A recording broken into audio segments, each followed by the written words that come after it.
മലയാളികൾക്ക് സുപരിചിതരായ താരദമ്പതികളാണ് ശ്രീവിദ്യ മുല്ലച്ചേരിയും രാഹുൽ രാമചന്ദ്രനും. ഇപ്പോഴത്തെ വിവാഹ വാർഷിക ദിനത്തിൽ രാഹുൽ പങ്കുവച്ച കുറിപ്പ് ശ്രദ്ധ നേടുകയാണ്. 2018 ഒരുമിച്ച് പങ്കിടാൻ തുടങ്ങിയ പ്രണയം, വഴക്കുകൾ, തമാശകൾ, ദുഃഖങ്ങൾ, ഒടുവിൽ നിശ്ചയം, പിന്നീട് കല്യാണം. ഒടുവിൽ ഇതാ കല്യാണം കഴിഞ്ഞിട്ട് 365 ദിവസങ്ങളും തികയുന്നു. ഇപ്പോഴും എനിക്ക് ഏറ്റവും ഇഷ്ടപ്പെട്ട പ്രണയകഥ നമ്മുടേതാണ്.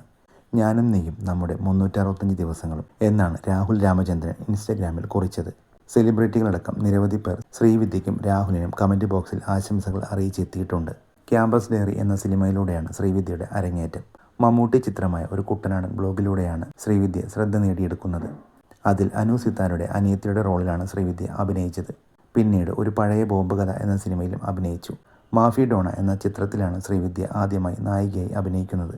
നൈറ്റ് ഡ്രൈവ്, എസ്കേപ്പ്, സത്യം മാത്രമേ ബോധിപ്പിക്കൂ തുടങ്ങിയ മലയാള സിനിമകളിലും ശ്രീവിദ്യ ഭാഗമായിട്ടുണ്ട്.